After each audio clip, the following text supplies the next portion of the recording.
we have Professor Dilip Menon here, who is very internationally acclaimed professor of history and Indian Ocean Studies as well. With these words, I would like to invite Professor Dilip Menon for lecturing, for delivering his talk on the sea is a history. Yeah, really beginning.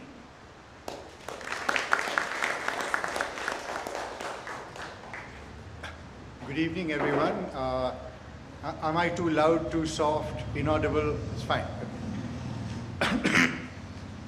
So some of you may recognize the lines that I put up there from Derek Walcott's famous poem, The Sea is History.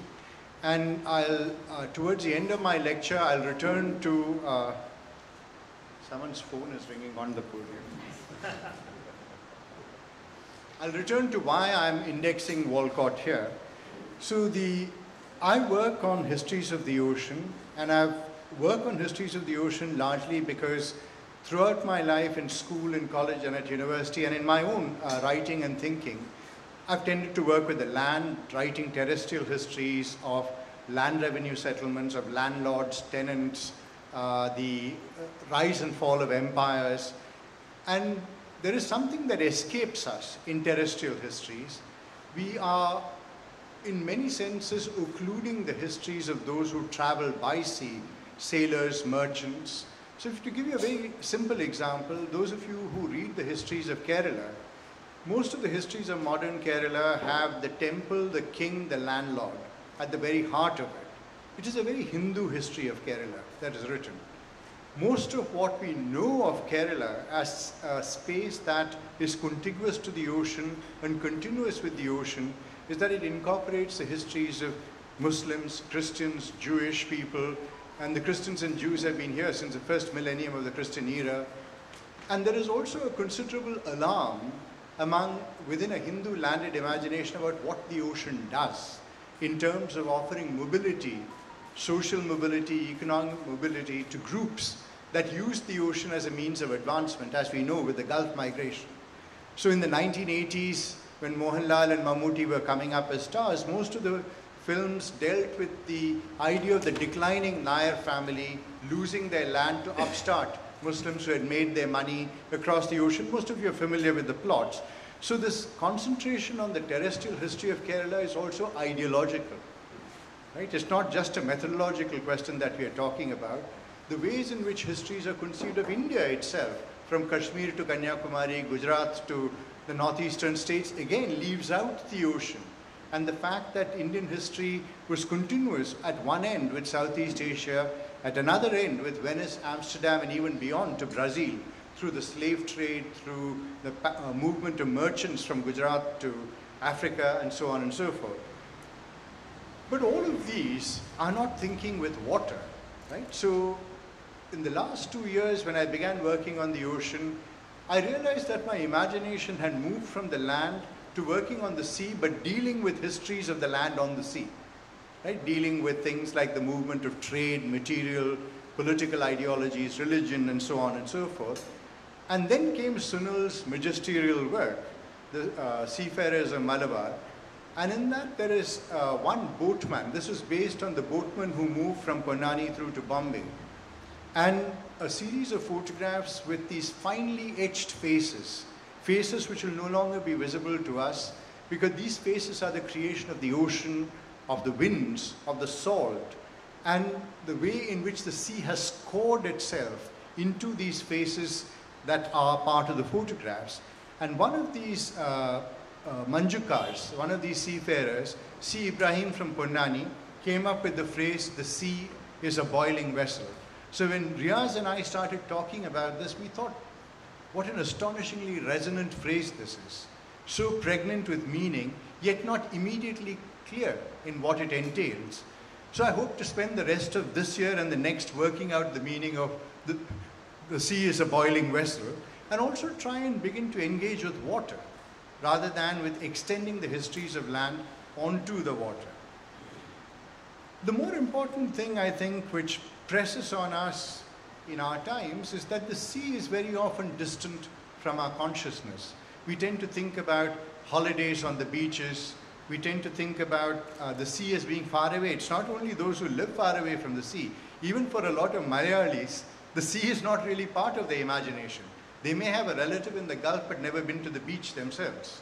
Right? So how do we begin to think about the fact that with global warming, with the melting of the ice caps, the sea is at our door. The sea is lapping at our feet, and we still remain non-cognizant of this fact. The South African photographer Dilip Menon has these wonderful series of photographs called The Drowning World, in which he photographs people in their houses, all the way from Norway through to Bangladesh, standing in water up to their necks in their houses, reminding us that when the waters rise, all these distinctions of the first world, the second world, the third world, global south, global north, shall cease to have any meaning, because when the waters rise, it will rise as one. Right? And it's also these divisions of the Indian Ocean, the Pacific Ocean, the Atlantic Ocean. It's one continuous ocean. 70% of the world is the sea, is water. So these are the questions that prey on our minds, or should prey on our minds as social scientists, as artists and as scientists, if we are not to be victims of what Amitabh Ghosh called the great derangement. That a future time will look back on us and wonder, what were these people doing? As global warming occurred, the water rose around them, they did nothing. Governments fought with each other, expensive conferences were held, and in the end, what you have is a scenario of Noah's Ark coming back to us again. Can you move to the next slide? So here I want to put before you an image which is something, an image that would be very familiar to most of you in the audience, Raja Ravivarma's painting, Rama vanquishing the ocean. What it embodies is human pride. Right? You all remember the story of King Canute and his courtiers, where King Canute is asked by his courtiers to stop the waves, and King Canute shows how even the king cannot still the waves, right? The story is often told as a story of kingly power, but the real story is about the inability of humans to control. But in this, what you have is the hubris that has led us to this juncture when the Arctic ice caps are melting, where we have no concern for the environment and we continue as if nothing had happened. And the idea here is that Rama just has to raise his bow and Varuna stills himself. Varuna in fact cowers in terror with his wives at the sight of Rama commanding him to stop. This image is at the same time something that is coeval, happening at the same time as early nationalism. Those of you who are familiar with Ravi Varma's work, Raja Ravi Varma created the initial Hindu iconography for India. So the idea of rendering gods as human beings who could occupy the everyday of the life of Indians through calendars, prints. Raja Ravi Varma is also, as we know, a huge entrepreneur and a businessman. Through the oleograph, he created thousands and thousands of prints of his own painting. He didn't leave it to chance. He didn't leave it to art critics to decide whether his paintings are good enough. He just churned them out, and every home had them. So this comes from a time when, at the time that Indian nationalism was taking shape, it was also taking shape as a Hindu nationalism. A Hindu nationalism forgetful of internal hierarchies like caste, external differentiation like the difference between the Hindu and the Muslim, which was to result in the partition of India. So very often when we look at an image, what we're also seeing is a condensation of a deep history. And this reminds us of two things. It reminds us of the origins of a certain kind of Hindu imagination and its crystallization in images. It also reminds us of, metaphorically, of the fact of human pride and hubris, which believes it can triumph over nature. In every religion, you have this idea from Genesis onwards that the world was given to the human to control, subordinate, and exploit. The other thing is that when we think about Kerala itself, why is Kerala so forgetful of the sea? I mean, as I said, you could go through an entire course in the history of Kerala, and the only people associated with the sea are those who come via the sea. So we know about the Dutch, the Portuguese, the English, and so on. We are not familiar with the history of Malayali seafaring. Who are the Malayalis who traveled across the ocean? Who are the Malayalis who lived by the ocean? Who are the Malayalis who actually have this continuous traffic all the way from the coast of Kerala to West Asia, to East Africa, and to Southeast Asia? Those are the histories we're only beginning to recover right now. But at the heart of what Kerala is lies the story of Keralulpatti, right? That Parashurama, having slain 21 generations of Kshatriyas in order to take revenge for his father, then takes the maru, the axe, and he throws it into the sea. The sea recoils in horror at this moral outrage. Because the sea can't bear the weight of Parashurama's sin, the sea moves back, and the land that's created is Kerala. Right? And Kerala is founded on this exploitation, on Parashurama's understanding that the sea would be willing to take on his sins. Right? So the land is created, the land of Kerala is created through the Parashurama myth. It is a story of sin, of redemption, and of a reckless ignorance, and of a reckless transference of sin. It's also a story of a very perilous life, because what the ocean gives, the ocean can also take away. Right? That's the other part of the story. He had to reclaim the land from the ocean, and now with the rising of the waters, rising because of global warming, this land can very easily be taken away. And 3 years of consecutive floods in Kerala have reminded us how powerless our lives are. It has also reminded us that the weather patterns in the Arabian Sea are shifting. 2004, we remember the story of the tsunami, right, which came up to Sri Lanka, did not round the peninsula and come up. But already in the Arabian Sea, you're beginning to witness typhoons, cyclones. The weather patterns are changing, and we shall soon have cyclones, typhoons, and tsunamis at our doorstep in Kerala. It's not going to be only on the southeastern coast. So what the sea gives, the sea can take away. And the very idea that we are standing with our feet on the land, the idea of terra firma, has become for us terra infirma, as the Sri Lankan geographer Suvendrini Pereira puts it, that the land beneath our feet can very soon be water. Right? And this is what we need to remember. Now, this is something that, again, once you begin to engage with an idea, you begin to realize that this idea is indeed very, very old. So this Parashurama myths reminds us of the fact of our perilous engagement with water. Let's move to another spot in the world, Australia.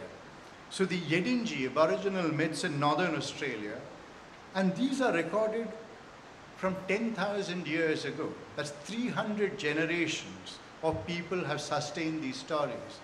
For those of us committed to the hubris of writing, right, we think our texts from around 600 years are old, 1,000 years are old. But here we are talking about 10,000 years and an oral memory that has been working. And what these Yedinji myths tell us is that the coastline of Australia was once where the Great Barrier Reef now stands. So Australia was much larger, right? The other thing to think about is that contemporary studies on these myths have shown that there are 21 such examples among these various myths of sea levels rising over this 10,000 year period. What is even more significant is the fact that most of these stories record events that have happened in a single individual's lifetime. Right? We mustn't confuse this 10,000 years of storytelling with the apocalyptic events that have deluged land, taken away. The sea has claimed what is its own.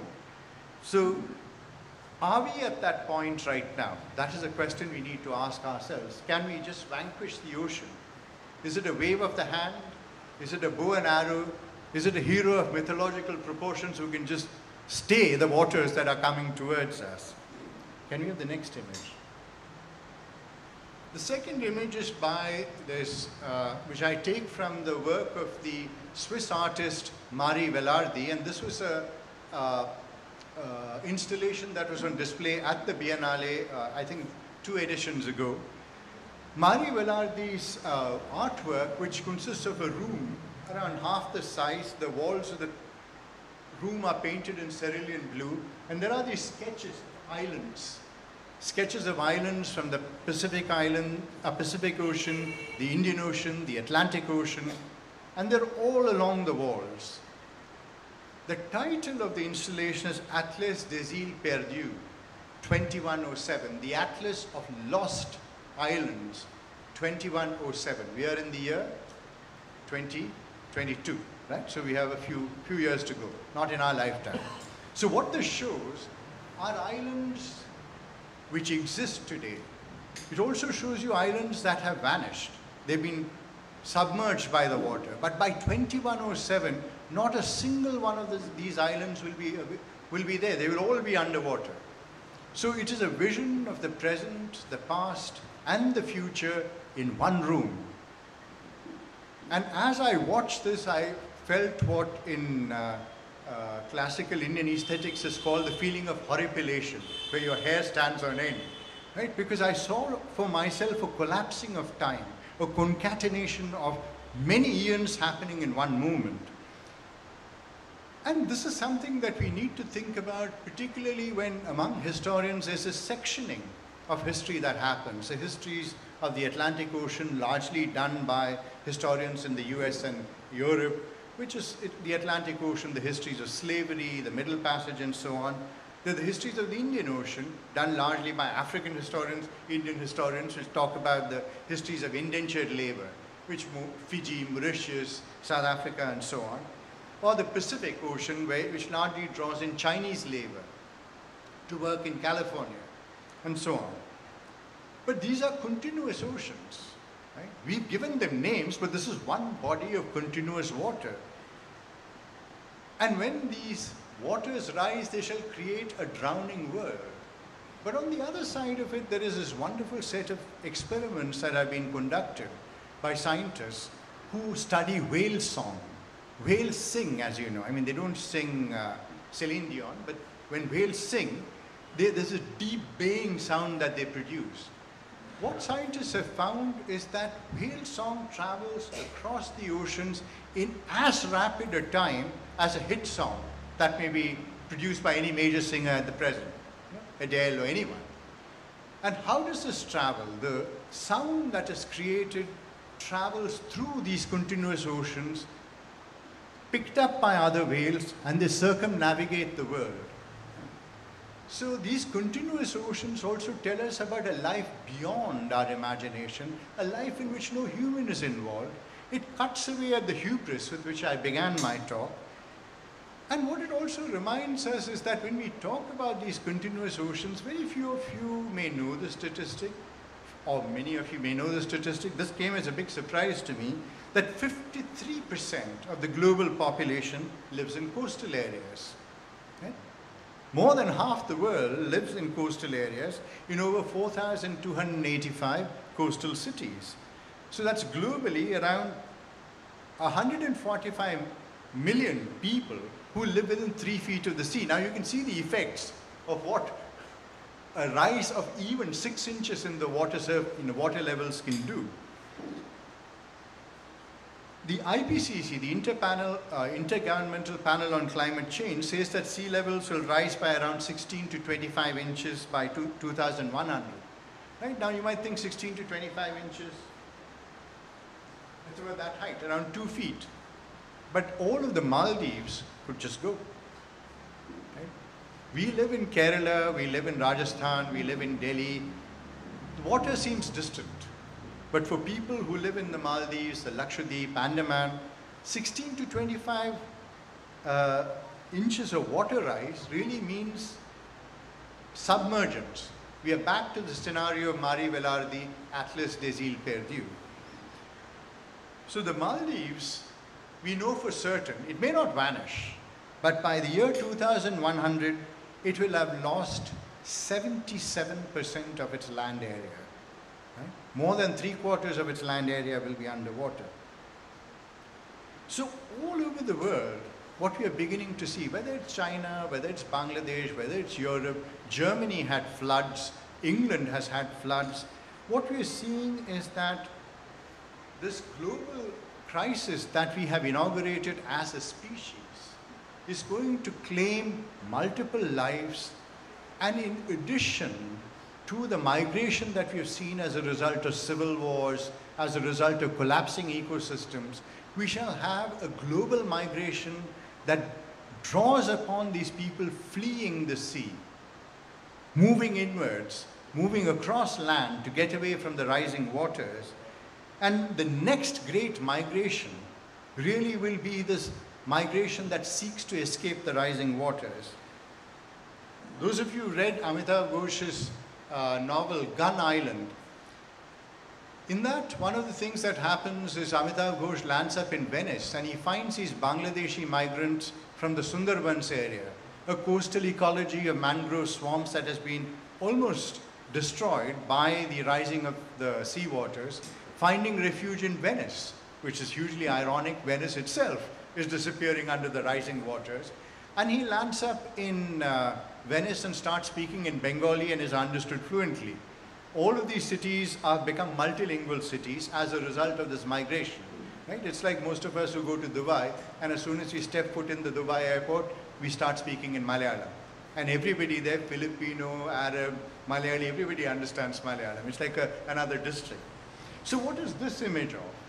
So if I'm talking to you about the great migration that is impending as a result of the rising of the waters, how have human beings responded to this? Human beings in the form of nation states and governments have responded with hostility, with a lack of compassion, with a lack of hospitality. Right?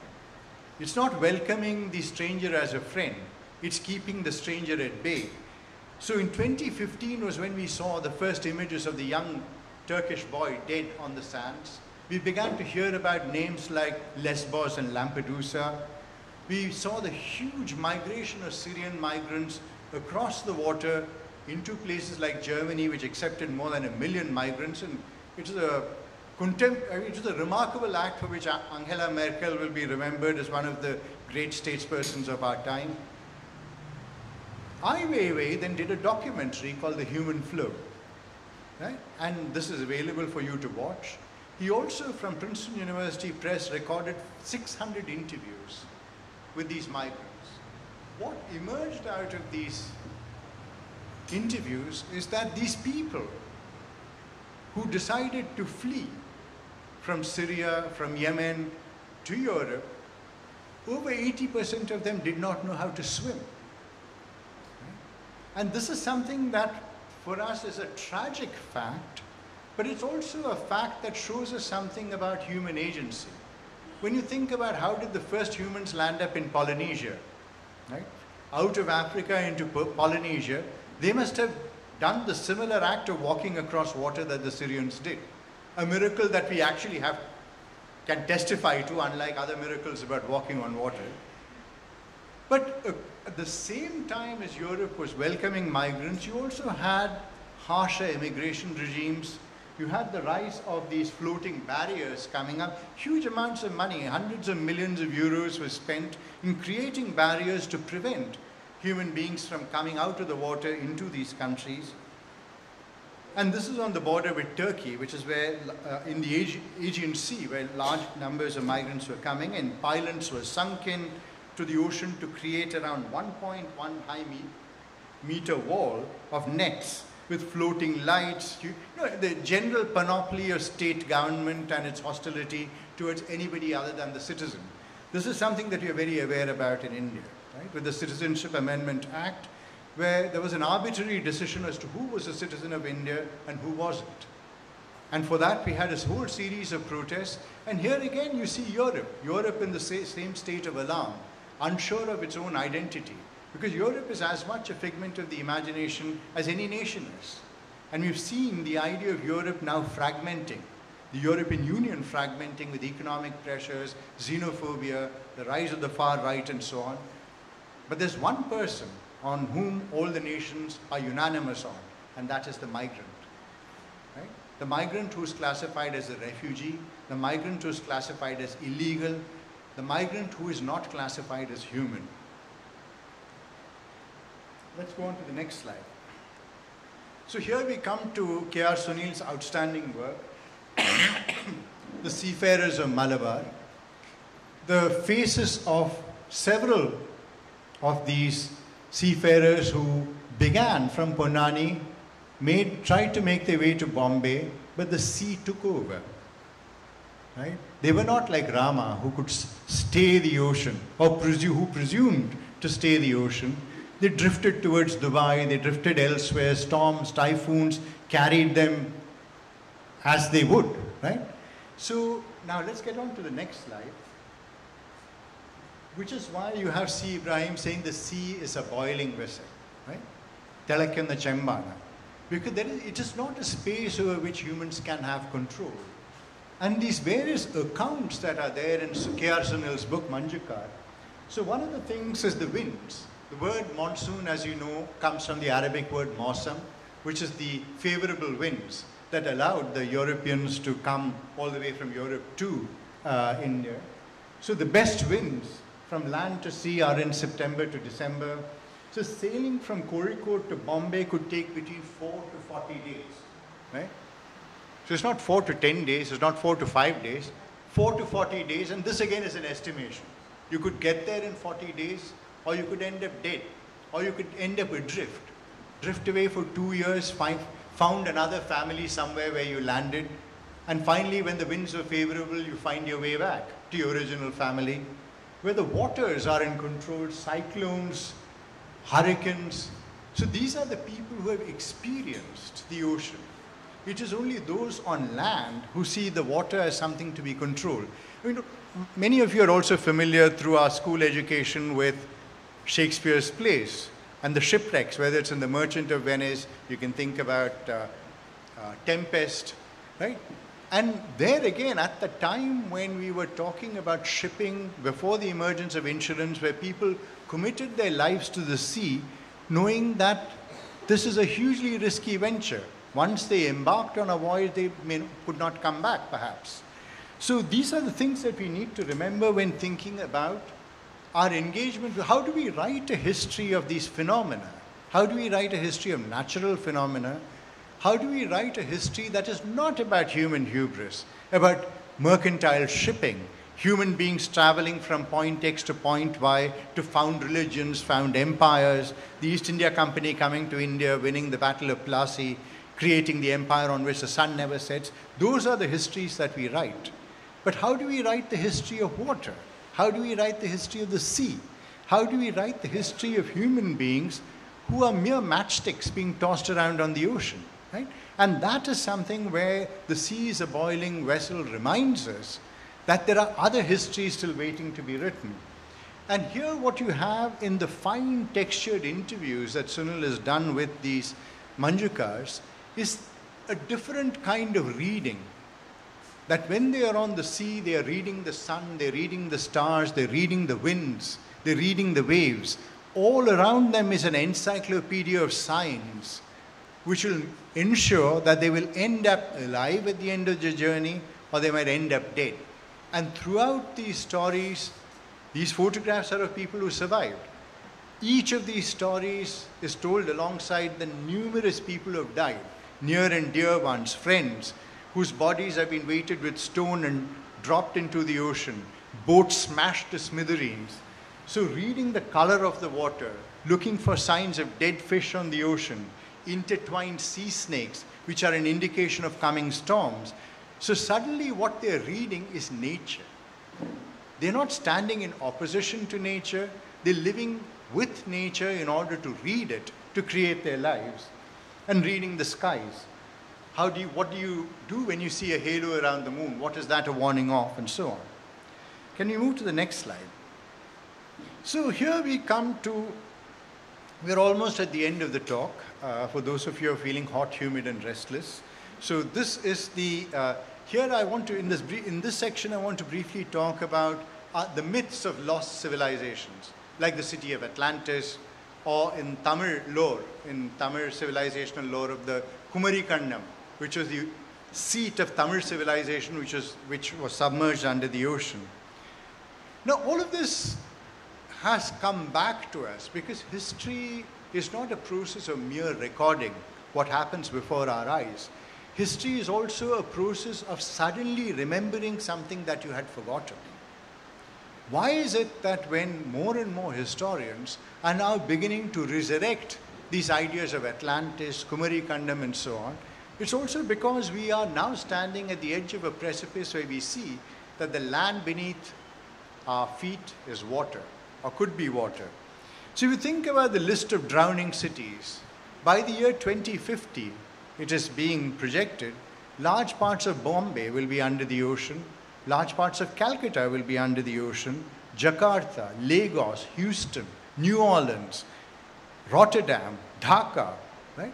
These are all cities that are resonant with histories. We say the names of these cities and they summon up many histories, but by the year 2050, certainly by the year 2100, a lot of these cities will be like lost civilizations. It's like children who grew up today remember the Soviet Union as something that is akin to the Mayan civilization, so far back that the Soviet Union existed, right? So what we have is the surfacing of the idea of drowning cities, drowning civilizations, at a time when humanity sees itself in a moment of crisis. And here we have the myth of Atlantis. Can we go to the next slide? And here there is the myth of Kumarikandam, which is there in Tamil legend. It's the land that was lost before the first Sangam era, where the civilization replete with philosophy, mathematics, etc., etc. The acme of human civilization is submerged under the water. Now let's go back to the Atlantis myth. Now a lot of us know about Atlantis as a land that was taken by the ocean. To go back to Parashurama, what you take from the ocean can take back. And this is the image that we must retain.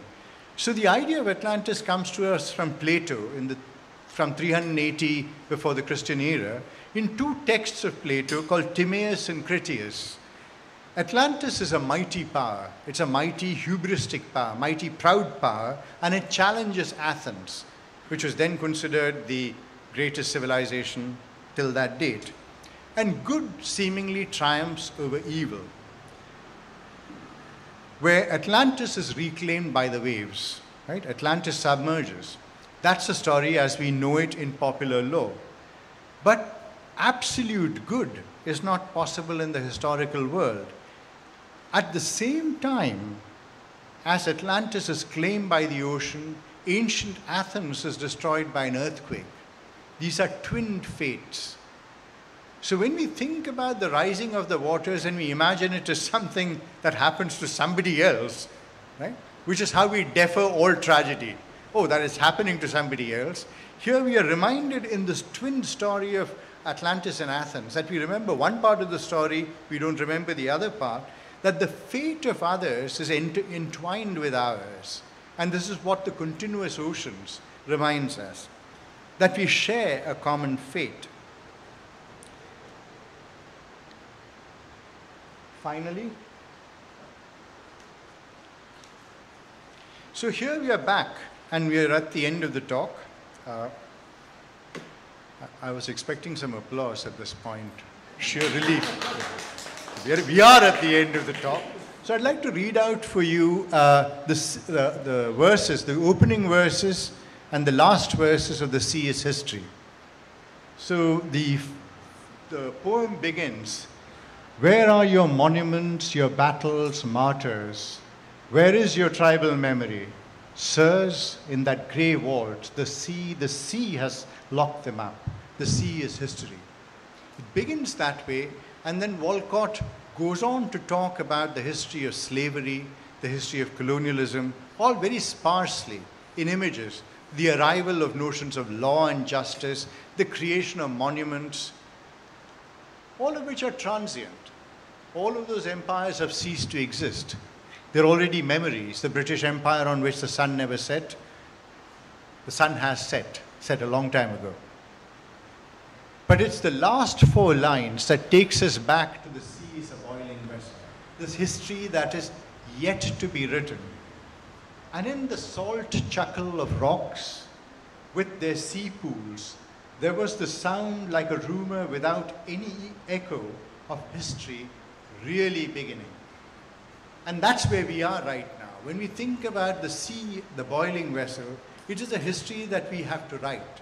It is a history that will call upon us to move away, to uneducate ourselves, as it were, from the histories that we have learned through school, through college, through research, which are really all histories of the land and of human activity. And here we shall have to engage with whale song, we shall have to engage with the verticality of the ocean, the depths of the ocean. We have to engage with the winds, we have to engage with the sound of the waves. And we are suddenly asking ourselves, reminding ourselves that there is a non-human intelligence that we have to engage with. And perhaps that will be our salvation, where we step back, and stop like Rama. Stop being Rama trying to quell the waves with a hand, a gesture of the hand. Thank you.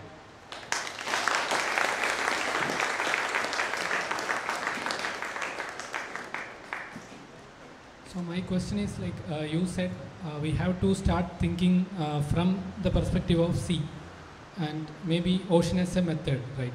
So initially, like how to engage with it, with that kind of discourse. For example, like we are seeing in social science discourses like nation as the unit of analysis, where we study Indian state and maybe in a very territorial sense we use that concept, like people who are inhabiting within this particular geography, which we call as India or any country. So as an initial step, what are the initial steps to take to think about in a connected way, like in a connected history, or as Doreen Massey says, connected geographies in terms of roots. So how to start, how to unlearn all these methodological തുടക്കങ്ങൾ. I understand your question. ആ ഒരു തുടക്കം എങ്ങനെയായിരിക്കണം sir, അതിൻ്റെ ഒരു starting എങ്ങനെയായിരിക്കണം ചെയ്യേണ്ടതാണ്? Actually, this is a question that I'd like to ask you. As I said, I spent 5 years unlearning what I had learned, and I've come up with 2 books at the end of it, Ocean as Method and now an edited volume. And now with sea is a boiling vessel, I have to start learning again. Right? Because I'm not sure. If you ask me, I'm not sure. I'm starting now, and hopefully over the next 1 or 2 years, I'll arrive at some answers as to how I can begin to engage with the sea, apart from the interpretations and the paradigms given to me by my training from social sciences and so on. To give you 1 or 2 instances of people who have done this, who have been a great inspiration, I don't know how to swim. Right? So this is a great irony, considering the fact that I work on the ocean. It's also a great irony considering that വെള്ളപ്പൊക്കം വന്നു കഴിഞ്ഞാൽ ഞാനായിരിക്കും the first to go, right? So, but apart from that, there's this social scientist called Melody Jew, who wrote a book called Wild Blue Media. And what she did was, she, after years of doing graduate study and a PhD, which proceeded along the same lines that you or I might have had, right? Where you study a certain set of formations, you study states, you study migration and so on. She realized she had not engaged with the water. And that her whole sense of direction, her sense of her body, and her sense of what it is to be a being on this planet was governed by the fact that she had always been on land. So she learned how to do deep sea diving. So this entire book, Wild Blue Media, is about her engagement with the ocean. How suddenly this idea of verticality, which is so important for us as human beings. Penguins and human beings are the only ones that walk erect, right? That she now had to accustom herself to the idea of horizontality, because nobody swims like this in the water, right? So it's this whole reorientation that had to happen, where she began to feel the water pressing down as she went deeper and deeper into the ocean. She felt that she was deprived of air at certain levels. So in that sense, she trained her body to think differently, from being a landed being to a watery being, as it were. Now that is the extent of commitment that some scholars have had. But there are obviously limits to what each of us can engage with, want to engage with, right? I'm not suggesting you learn deep sea diving as a todakam. I mean, I'm just giving you an example of ways of engaging with another paradigm altogether. How do you break free of what you know, right? And this is the Wittgensteinian question as well. How do you leap out of your skin? And those are the attempts we have to make as scholars. If you're continuing to work on the same thing for 30 years of our lives, then it's not really something that's worth it. It's habit, right? So how do we get out of these systems of habit which are ingrained in our very bone, given the fact that the world is a different place? It's changing before our very eyes, right? So that's one indication. This is not an answer. I'm not Sadhguru, otherwise I would have given you a very good answer right away, right? But I think these are the ways in which I'm thinking.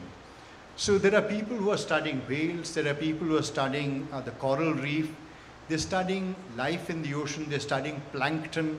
So there's this wonderful book by Stefan Helmreich which studies microbial life, right? And which also takes us back to the origins of life, because life began in the water.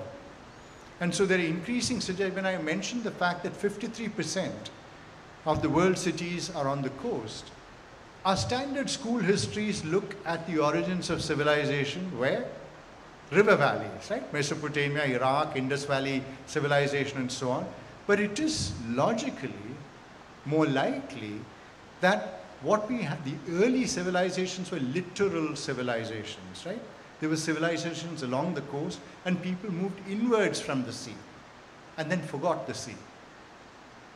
So I think there are various things which I have learned over the last 1 year, and I hope to learn more. And maybe at the end of 2 years, I'll have a volume which provides the beginning of an answer to your question. Thank you. Thank you, sir.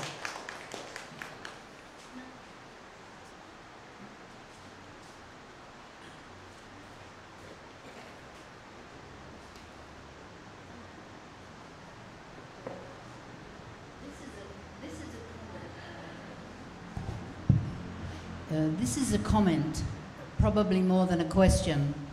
I'm from Australia, and so I'm one of those 53% that have lived right on the edge of a huge country, and I found my second home here, living again on the edge, in the Rajam, Australia, in the Credam Fort Kochi.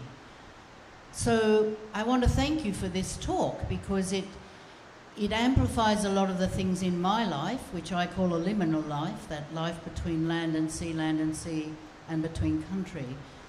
But also it amplifies the ideas which we have in Australia with the issues of the Pacific Ocean. Countries like Tuvalu, which they're already standing in the water. It's not going to be 2,100. They have to find where to move their entire country in the next 10 years, I think it is.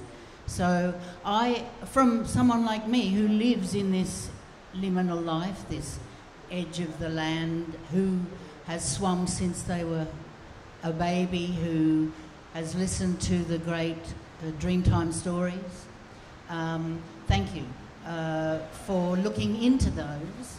And I look forward to reading more analytical ideas rather than just, I want to go to the beach and have a swim.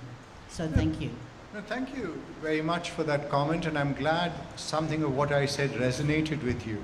You moved from one edge to the other edge, as it were, still living by the sea, and we still remain committed to the fact that the world will go on, and that's what keeps us going as human beings. So I'm like the guy who holds up a sign saying, "The end of the world is nigh, repent, ye sinners." But there is also a way in which you have to think about why we forget. So this is, I mean, since you're from Australia, there's this wonderful Australian anthropologist, Greg Denning.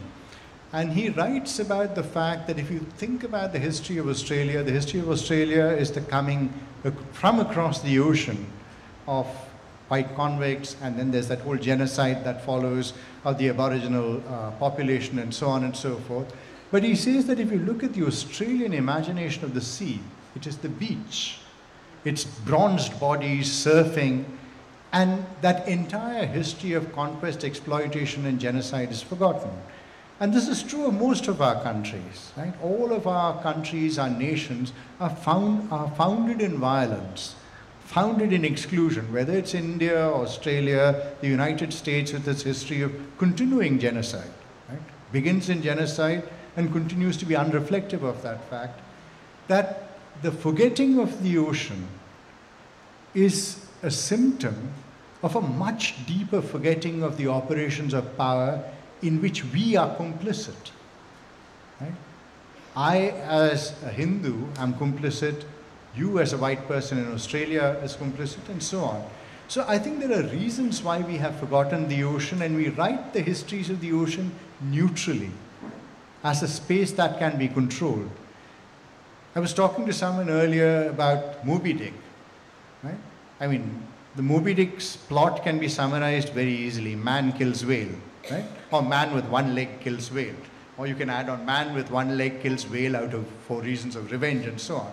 But if you read Herman Melville, a large part of the novel is about the ocean. It's about the sea acting on Captain Ahab and the ship Queequeg. Right? And that's the history that people forget to talk about. Because at the end, what remains is a story of human triumph, like in Hemingway's Old Man and the Sea, where the marlin ends up dead and the fisherman has survived. But both of these are novels about water. For those of you who go back and reread it, you will suddenly realize that what you have done is spent a lifetime of misremembering, right? What the actual plot of these novels is. So it's, as a historian, I'm very conscious that one part of history is about remembering. The other part of it is about a structured forgetting. Things that we are required to forget in order to continue to extricate ourselves from the power that we exercise and the privilege that we have at the cost of other lives. Anyway, that's it. But thank you so much. Wait a minute, Mike. Because I can't hear anything about the sound of the fan. I'm from Lakshadweep. Okay. So, കുറേ പ്രാവശ്യം ലക്ഷദ്വീപിനെ refer ചെയ്തിരുന്നു sir. ഞാൻ ലക്ഷദ്വീപിലെ കൽപ്പേനി എന്ന് പറയുന്ന ദ്വീപിലുള്ളതാണ്. ആ കൽപ്പേനി ലഗൂണിനകത്ത് തന്നെ ഏഴ് ചെറിയ ദ്വീപുകളുണ്ട്. എൻ്റെ ദ്വീപ് കൽപ്പേനിയാണ്. കൽപ്പേനിക്കകത്ത് തന്നെ 7 ചെറിയ ദ്വീപുകളുണ്ട്. ഞങ്ങൾ ചെറുപ്പത്തിൽ നീന്തിപ്പോയിരുന്ന 3 ദ്വീപുകൾ ഇപ്പോൾ കാണാനില്ല. ചെറിയൊരു സൈക്ലോൺ വരുമ്പോഴേക്ക് ഈ sand will be washed away and it will get submerged. So ഞാൻ വിചാരിച്ചു സാർ കൂടുതൽ പേടിപ്പിക്കുമെന്ന്. Thank you so much for not terrorising. ഇല്ല പേടിപ്പിച്ചില്ല. So I am eagerly looking forward that January 15th program when Rahmani is being discussed. Thank you so much, sir. Thank you so much for the organizers. Thank you. For those of you who didn't follow Malayalam, there might be a few of you. The gentleman was talking about his personal experiences in Lakshadweep and the fact that islands he had swum to have now already disappeared. And he felt I had not frightened him sufficiently. I'll give you a private session. So, thank you, Dr. Dilip, for a very illuminating talk about the sea and its seafaring stories. Of late, archaeologist Graham Hancock has kind of given a perspective of something what you have said towards the end of your lecture about the lost civilizations, and and he has even put a date that about 11 millennia back, at the end of the Ice Age, when the cataclysm started, a lot of part of the planet that we know now was a lot different at that time, as a lot of land submerged because of the melting ice. So Hancock was talking about a kind of civilization that existed at those point in time when Neanderthals were walking the surface of the earth. So, it's a good thing to kind of think about, to take stock of the things now, as we are facing, we are at the edge or at the beginning of a new cataclysm, from what was said. Arnold Toynbee once said that man never learns from history. That's why the sordid chapters in history is repeating itself. So, and also you alluded to Amitabh Ghosh's talk about Gun Island, and some time back I read his book on the hungry tides, where that gives a very very frightening picture of what rising tides can happen, where in a matter of hours, within a day, acres of lands get submerged and re-emerge in the Sundarbans. So with this dangerous situation of many of the land as about to sink beneath the water, I think it's very important that we have this kind of a discussion going on all around the world to prevent that history from repeating itself, where our own lives are in danger.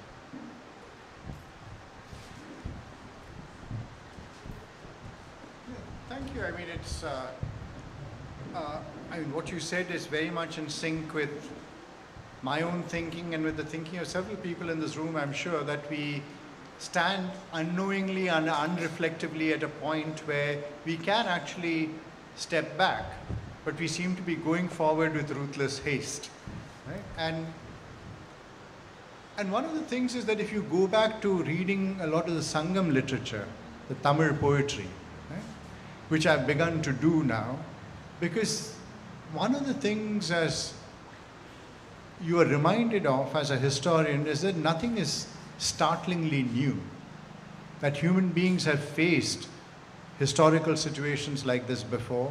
And one of the ideas that is a very powerful and resonant idea in the Sangam literature of the 3rd millennium BCE, right, is the idea of kadal kol. Kadal kol is seizure by the ocean, that the ocean reclaims land, that there is a fury, and that fury is bound up with the idea of nature. It's also bound up with the idea of morality, right? That the reason why the sea takes back the land is also as a result of the pride, the greed, and the violence of humans. We may or not believe in this moral cosmology, right? Those of us who are more spiritually or more religiously inclined might think that there is a reason why human beings are on this earth, and that's not to destroy it. And if we act otherwise, there is punishment awaiting us. But this idea, this recurring idea of the sea being always there, it's like the penumbra in a shadow. It's a penumbral presence in our lives, and we have chosen to ignore it. So this idea of kadal kol has been there, and it came back again when the tsunami struck Sri Lanka in 2004. Suddenly people were reminded of these stories. And I think that's what happens in every crisis. In every crisis, what comes back is like Walter Benjamin has this wonderful image that history is not a continuous flow of events, that it's like a photographer taking a picture. There's a flash that illumines or lights up a certain part of history, and you remember it. Right? So when the tsunami happened, suddenly people were reminded of these events that had happened in the past, the myth of Atlantis, the loss of Kumarigandam, the idea of kadal kol, and so on. So there is a need to remember constructively, rather than remember in this haphazard fashion, as we are doing, where every crisis leads us to think, it's happened before, but we did nothing about it then, and hopefully we will do something about it now. There was a question somewhere there. Hi, thank you for the talk. I really appreciated your point about the hubris that we have, because there is so much about the sea that we don't know, right? There is this concept of chagara, which is chavagara, which is dead sea, the dead shore, where fish pile up on the shore, and we don't know how it happens, we don't know what causes it, and there is no scientific name for it. It's just called the phenomenon. So I really appreciated what you said about we have so much hubris. We think we know everything when there is so much that we don't understand as well.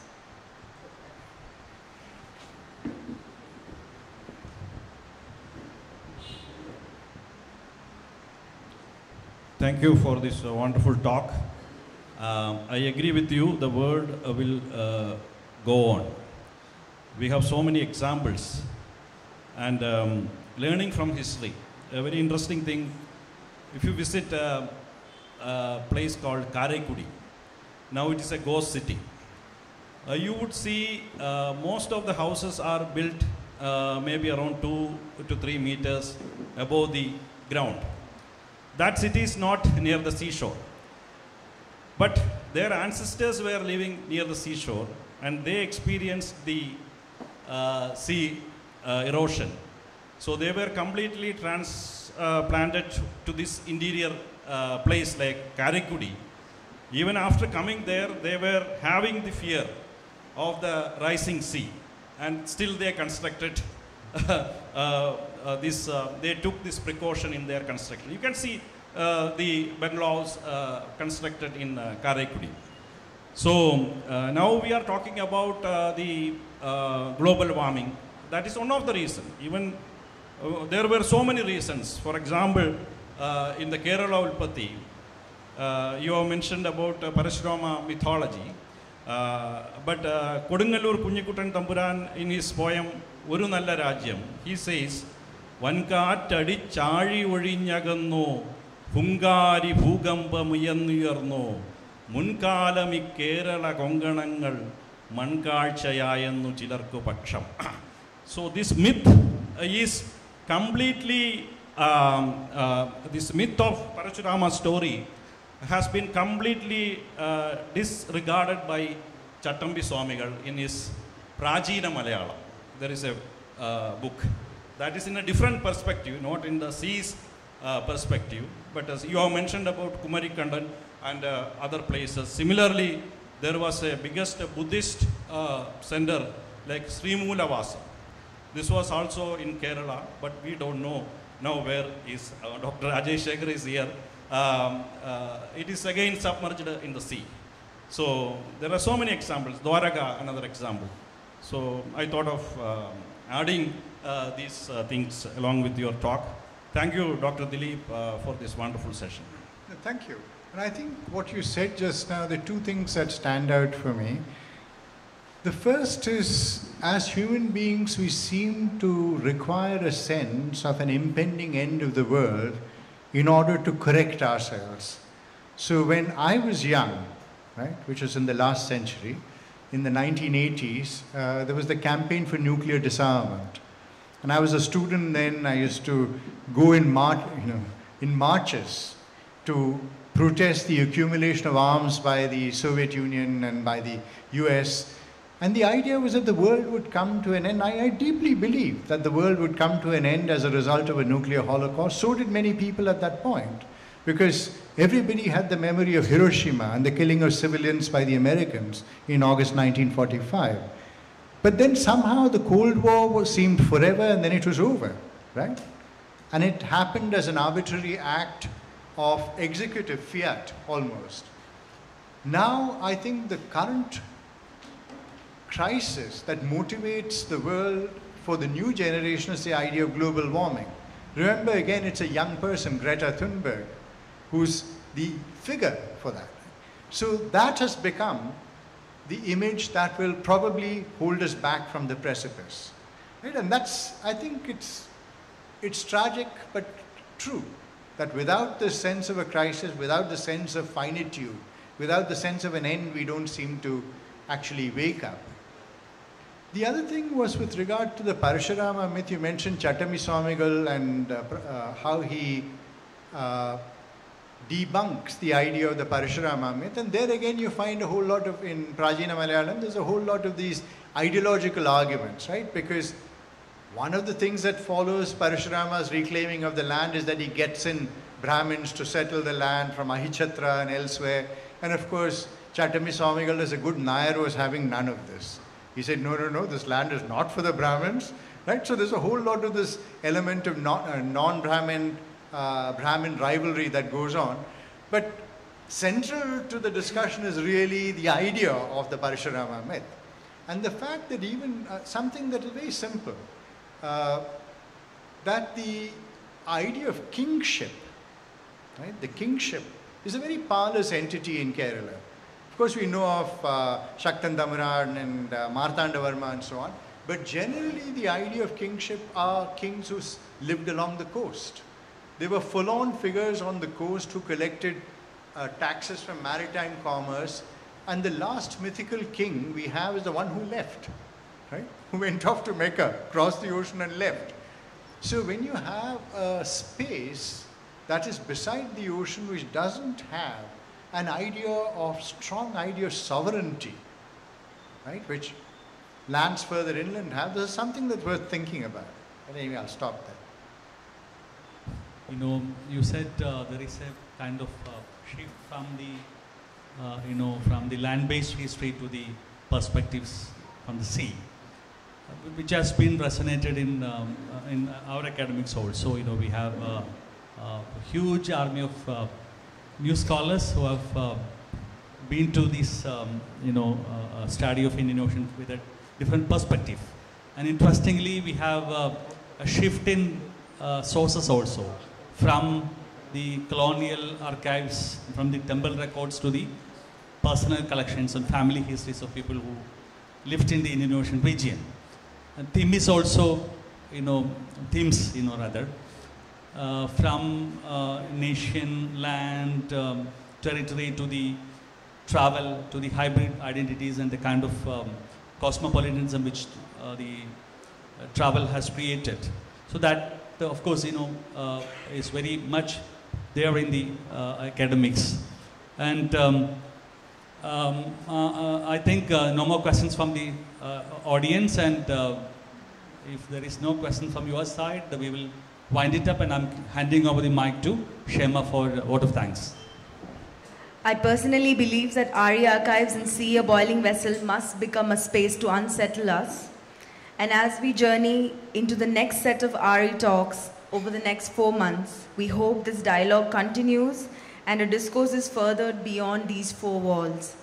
Thank you, Professor Dilip, for guiding us to take a look back and to commemorate sea as the beginning of history, and to unlearn the structured forgetting that we are tamed to follow. Also, just to mention, Professor Dilip has been part of our advisory board and has been guiding us throughout the research process. And we also have, through him, we have Wits University helping us in our project. And we also have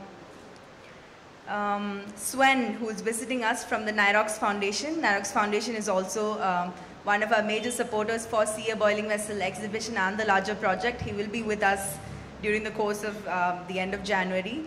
And we're grateful for all the advices that you give us. Thank you so much for being with us. And I hope all of you enjoyed being here, and I thank all the institutions that are being represented here, all the faculty, students from various academic spaces, and all the artists who are present. Thank you so much. And we hope to see you in the next RE Talks as well.